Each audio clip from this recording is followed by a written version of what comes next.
CTA criminal tribe act लगा, जितने भी गुर्जर समाज के लोग थे उनको क्रिमिनल घोषित कर दिया गया। वो सारे के सारे जंगलों में, नदियों के किनारे, जंगलात में जाके रहने लगे।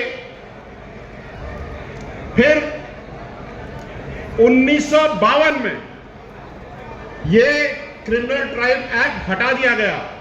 ये मीडिया वालों समझो इस बात को, you have to understand the issue समझने की बहुत जरूरत है। जब ये क्रिमिनल ट्राइब्स एक्ट हटाया और 1947 में हम आजाद हुए, फिर संविधान बना, फिर जंगलात का विभाग बना, तो जो लोग कमरों में बैठे थे उन्होंने जंगलात घोषित कर दिए। जहां उनके घर थे उनको तो आबादी, और जो गुर्जर गांव जंगलों में जाके रह रहे थे उनको जंगलात घोषित कर दिया। 30% लोगों को तो पता ही भी नहीं चला कि भैया हम आजाद भी हो गए। और जब ये मैपिंग हो गई फॉरेस्ट की, तो हम तो जंगलों में तब भी रह रहे थे और अब भी रह रहे थे, और ये गांव तो 400 साल से है, तो हम यहां से क्यों जाएं? मुझे तो ये कोई समझा दे। ये नहीं हो सकता साहब। आपको मैं बताऊं, यहां पर सब बीजेपी पार्टी को कोस रहे। मैं बीजेपी का हूं महाराज, मैं अब मेरे ख्याल से इकलौता हूं जो यहां पे लट लेके खड़ा हूं, क्योंकि समाज के साथ खड़ा होना, सच्चाई रखना बहुत जरूरी है। और जो लोग दूसरी पार्टियों को कह रहे थे, मैं उसको भी आईना दिखा देता हूं महाराज। रणथंभौर में एक गांव है कैलाशपुरी, वो फॉरेस्ट के चलते 2 बार विस्थापित हो गया है साहब। अब आप बताओ किसको कोस रहे हो, किसको नहीं कोस रहे हो? दिक्कत समझो, दिक्कत पार्टियां नहीं है, दिक्कत रूलिंग है। और जिस तरह से राजस्थान में, हरियाणा में, पंजाब में, जम्मू कश्मीर में जंगलात की जमीन को आंका गया है, वो ठीक नहीं है साहब। आप जहां पर पिछले 400 साल से रह रहे हो, वो एकदम से जंगल की जमीन हो गई, तो भैया अपना भूखा शेर कहां जाएगा? वो कहां रहेगा? इसलिए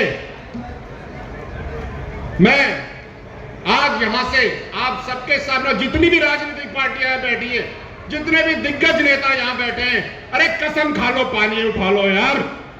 ये बात कह दो कि अब जब सेंसस होगा, उस सेंसस में जहां जहां गुर्जर जंगल में रह रहा है, उस घर को आबादी दाखिल करो, और जहां जहां वो अपनी काश्तकारी कर रहा है उसको काश्तकारी की जमीन दाखिल करो। अरे करो तो ये करो, महंगनी क्यों करो? तो लठ वाले काम करो, करो तो ऐसा करो कि तुम्हारी पीढ़ियां ठीक हो।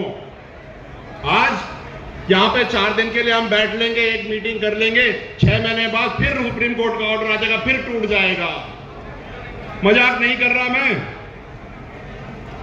अगर यहां की सरदारी ठोस है, दमदार है, तो सेंसस में गुर्जरों की, और जो भी लोग पिछले 200-300 सालों से जंगलात में रह रहे हैं, उनके घरों को आबादी और उसकी जो खेत है उसको काश्तकारी जमीन घोषित करो, तब होगा असली न्याय। आपको और बता दूं, जो जो गांव इन जंगलों में रह रहे हैं, इन सबके वोटर कार्ड हैं। इलेक्शन के टाइम पर इस वोटर कार्ड को ध्यान में रखते हुए इस एड्रेस पर बीएलओ आ सकता है, तो ये घर, अपनी जमीन खुद की क्यों नहीं हो सकती? ये जवाब। मैंने कुछ गलत बोला तो बताओ। बात ये होनी चाहिए, किसी पार्टी पे छीटाकशी करने से दुनिया नहीं चलेगी साहब। घर बसने चाहिए, बच्चे आगे बढ़ने चाहिए, घर नहीं टूटने चाहिए, ये जरूरी है।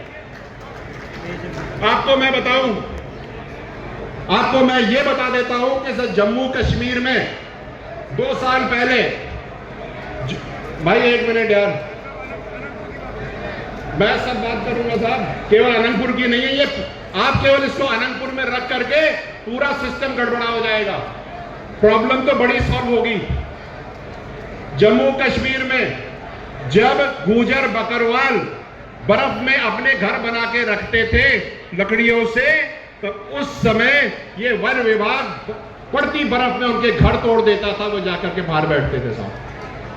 राजस्थान में डांग का क्षेत्र है, 75 साल से ना तो वहां बिजली आई है, ना पीने का पानी है, ना सड़क है, ये भी वन विभाग में आता है।